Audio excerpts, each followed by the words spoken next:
Hey guys, what's up, and welcome back to this little bossing guide I'm trying to put together. If you're new to the series, I just want to say welcome.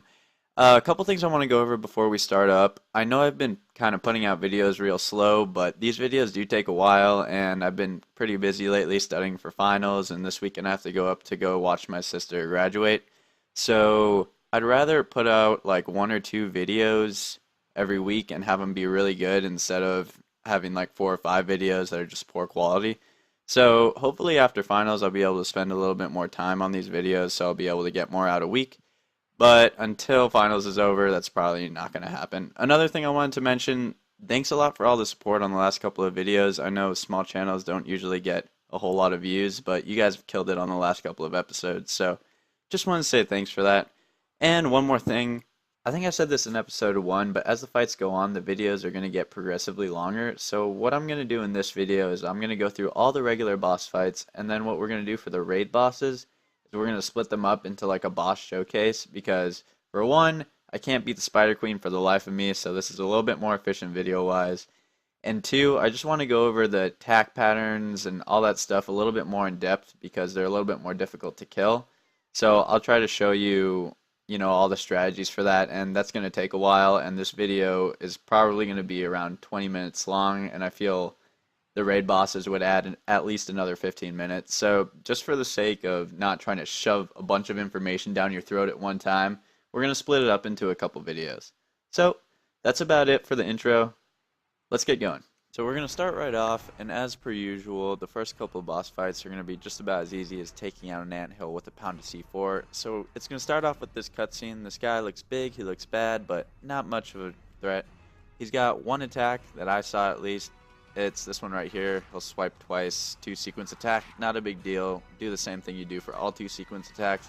Dodge out on the first one, dodge in on the second one, and aim for that little buffer time in between his attacks, and you should be fine.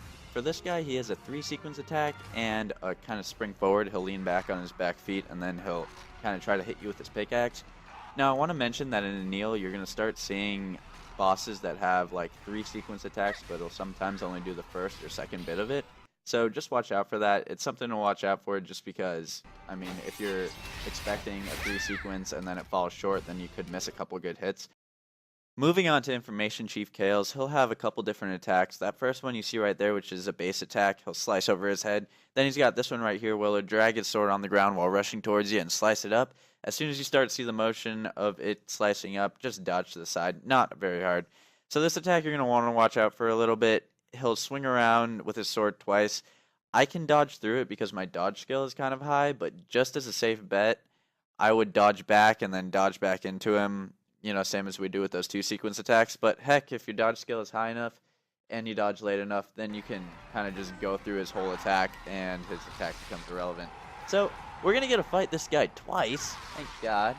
And the only difference for this fight is that it's going to have some awesome cutscene of him smashing some dude's face into the ground. God knows if Nexon would let us jump in this game, we could have jumped over that fence and saved him. But the only difference for this fight is that you're going to be fighting 2 guys. And I believe it's Servant of Oblivion. I don't know. All of them are servants of something.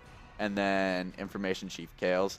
So I would take out Information Chief Kale. Actually, Servant of Hell I would take out. That's his name.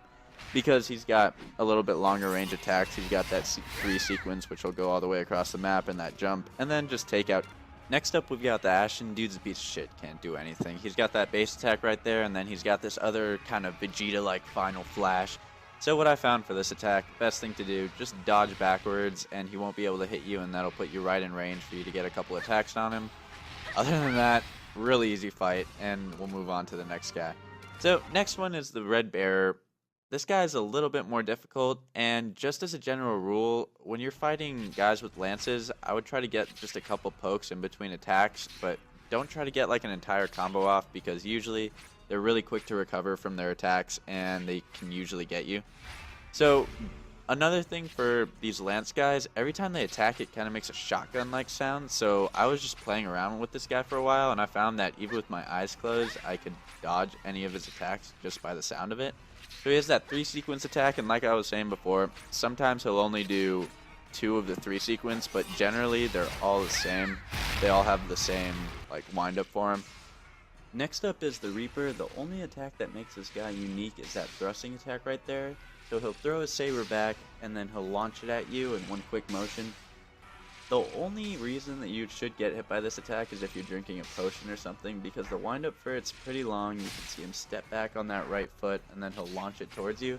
So there really isn't any danger in this attack unless you're standing still. Other than that, he's got two sequence attacks. One he starts with his saber, the other one he starts with his claw.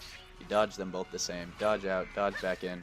But once again, since he's a saber guy, I would just try to get a couple quick hits on him and then get away, because again, the time between his attacks isn't very long. So as long as you do that, you don't even have to worry about drinking potions and dodging that long range attack. It just kind of simplifies things. And next on our kill list is the Knight. So before we start on his actual attacks, he's got this really annoying elbow, which gets me every single time because I keep telling myself I'm not going to go for a full combo, and when I do, he elbows me in the face. So just watch out for that. Just fair warning, he will elbow you if you try to go full combo off. Other than that though, he's got this attack you see right here. It's a little fireball, and then once he starts waving his hand around a little bit, you'll see it. See, he starts waving it, and just throw it at your face. So once he starts waving his hand around, that's when you're going to want to dodge or block or do whatever you need to do. Other than that, he's got this attack right here, where he covers his sword in flames and smacks you with it. Wind up for it's huge, just dodge back, not a problem. If you do get hit by it though, it'll put a flame effect on you. It's called Flame from Another World. It'll do like 28 damage for a set amount of time. Other than that, Vegeta attack, and then regular stabby attack. So, not much to worry about this guy. Just watch out for that little flame from the other world, because it can be a little bit annoying when you're lower level. It could, put your health in jeopardy. But other than that, next fight, you're going to be fighting 3 guys you've already fought. So, first you're going to have to kill the Red Bear, then the Reaper, and then finally you're going to have to kill somebody else. And each time you do that, one of the columns in the main courtyard is going to rise, and when all 3 columns pop up, you're going to see this cutscene right here.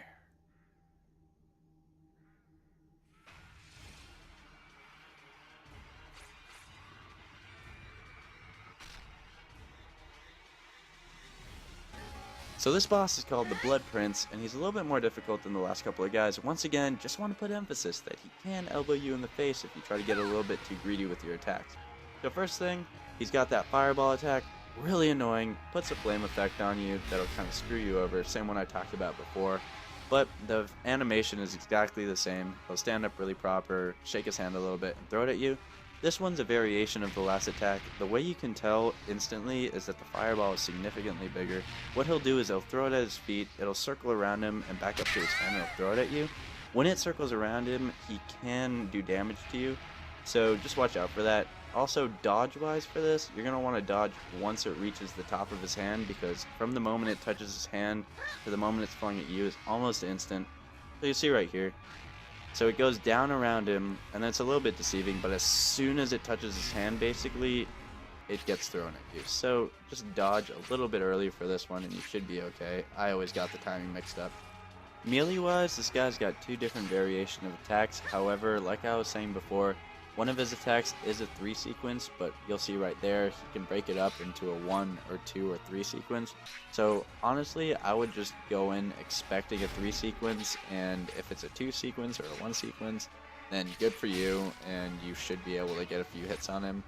But I would just watch out. When he actually does do the entire sequence of attacks, his last attack is a little bit delayed, so usually you'll end up like dodging into it.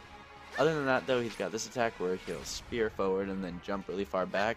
If you're in front of him when he does this, not much of a big deal, just dodge back or something. But if you're in back of him, I would dodge off to the side, just because if you dodge back, you're probably still going to be in his range. But other than that, this guy is a little bit more difficult than the last couple of bosses, but not by a super wide margin. So you should be able to take him out fairly easily if you follow the rules. For the life of me, I cannot tell you why Nexon put in this boss here. He's actually a lot easier than the last couple of bosses we fought, so I figure maybe they just kind of put him in as a pincushion to ease your pain if you've been struggling on the last couple of fights. So he moves really, really slowly, and they give you these 2 ballistas at either side of the map, which fire significantly faster than any of the ballistas in the raids. You see right there, it's almost like auto fire. So just fill him up to your heart's content, make him into a pincushion. Other than that, he's got three different, I'd say two different attacks actually. He's got this three sequence right here. Nothing we haven't seen before. I think we saw this attack from Servant of Hell or something like that. He has a huge buffer time in between, so if you're going to be aiming for any buffer time, then I guess that would be it. Other than that, though, he's got that spin attack, which you saw from Information Chief Kales. The only difference he can make is that he can put a base attack before it and make it into a two sequence. Again, though, not much to worry about.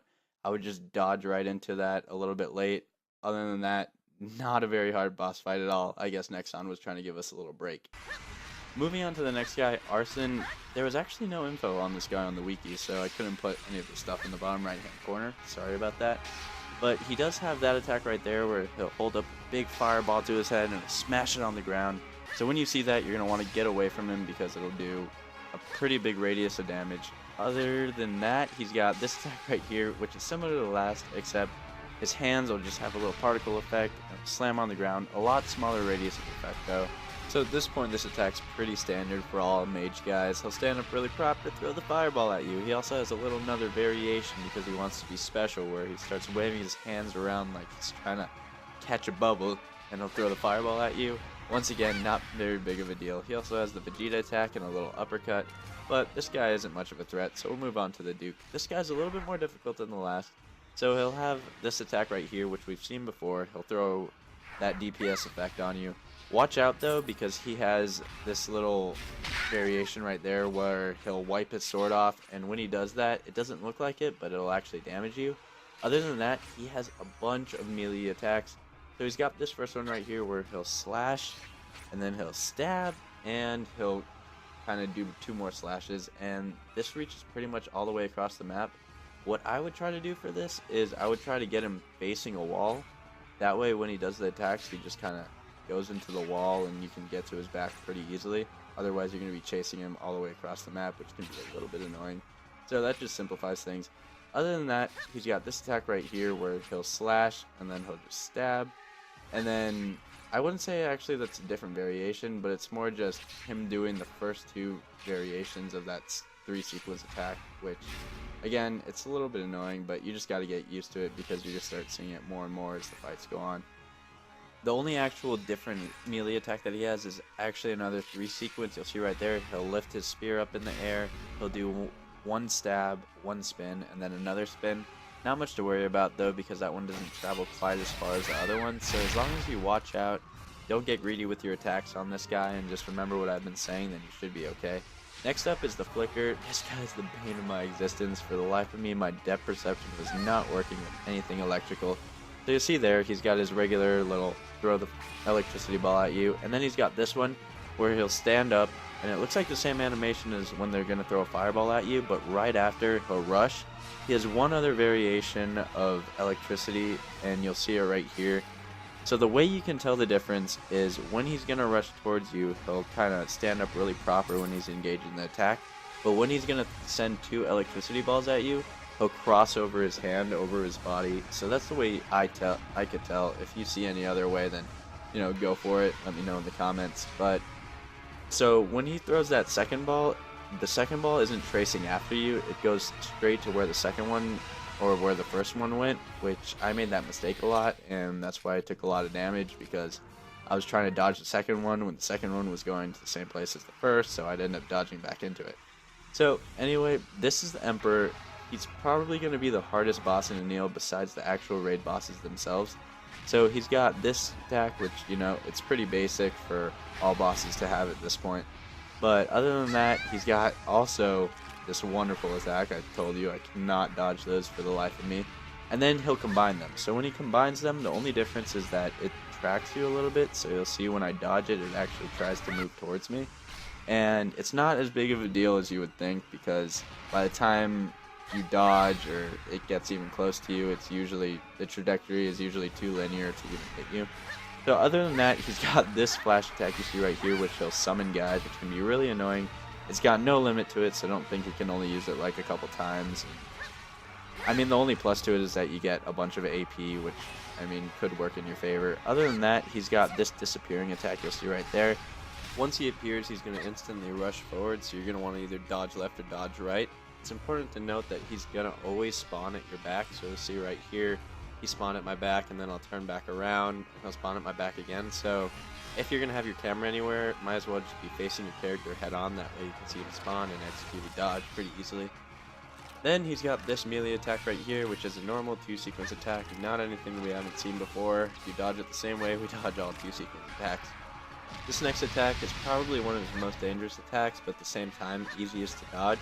So what he's going to do is he's going to step back, kind of look like that animation where he's going to throw a fireball, except you'll see like a feather effect around him, and then he'll kind of send a shockwave up down the middle from where he's standing. So you're going to want to dodge left or dodge right for this one, because if you dodge back or dodge forward, chances are you're going to get hit by it because the range on it is pretty big. But other than that, like I was saying before, this is probably the hardest boss, but if you pay attention, it's not too hard. The only thing you really got to watch out for is that shockwave, and then that little disappearing attack. Other than that, not too hard of a boss. Next up, we've got this little gauntlet type thing, similar to in Icy God. Nope, can't remember, not even gonna try. In the last raid, we had to fight like a bunch of the bosses at the very end. So it's very similar to that. You're just going to be pitted up against bosses that you've already fought. I like these things a lot. They're a lot of fun just because you get to go around and kind of just go ham on all these bosses that you've already mastered. So once you finish running your blade through every living thing you come across, you're going to end up at the last boss fight, which is actually 2 different bosses. So you'll see right here, we're going to start with the blue guy. He has only one attack that makes him unique. First off, this attack right here, he'll light up with a little particle effect, and then he'll smash the ground. Not much to worry about. We've seen this once before with a fire guy, and the range isn't very big. Other than that, though, he's got this attack right here where he's gonna go into the same form as if you were gonna throw a lightning bolt at you, but instead his whole body lights up with lightning, and he sends a lightning bolt straight in front of him. So not much to worry about. Just dodge to the side. Also, that attack has the longest buffer time in between, so I would aim attacking him right there. But other than that, he's got the Vegeta Final Flash and the standard throw a lightning ball at you. So we're going to move on to the next guy. He's pretty much just a repeat of the Reaper, so you'll see he has this long range attack, which is similar to the Reaper. It's actually exactly like it, and even his player model is exactly the same. The only difference I found was this attack right here, where it's a 3-sequence. He'll stab once with his sword, once with his claw, and then he'll kind of jump around and spin. But other than that, nothing to worry about. Just once again, keep in mind that he can do the first or second sequence without the last, so just stay in range the entire time and just be a little bit wary, and if he does not do all of the 3 attacks, then he should be in good shape. But other than that, that pretty much clears up all of the bosses in Anile. If you're still around, I want to say thank you for watching. So in the next video, we're going to be going over the Anile raid bosses, and I say raid bosses, I mean the 6-man ones. So that's a spider and some other vampire guy. I can't remember their names specifically, but I've got the vampire guy down, and I just need to cut things up for that. And then I'm working on the spider, which I can't defeat for the life of me, so I'm probably going to have to call in some people to get some help on that. But I am working on those, and I want to make sure to go over strategies on actually how to defeat them. I know in this video I showed like attacks and stuff, and how to get, in between and get some damage on them, but I want to go over more strategies a little bit more specifically for those guys because they're a little bit more difficult. But other than that, that's about it. Sums up this video. I know it was a little bit long. I'm probably going to end up cutting the next boat into 2 or 3 pieces. That way it's a little bit more efficient video wise. But thanks for watching, and I'll see you in the next video.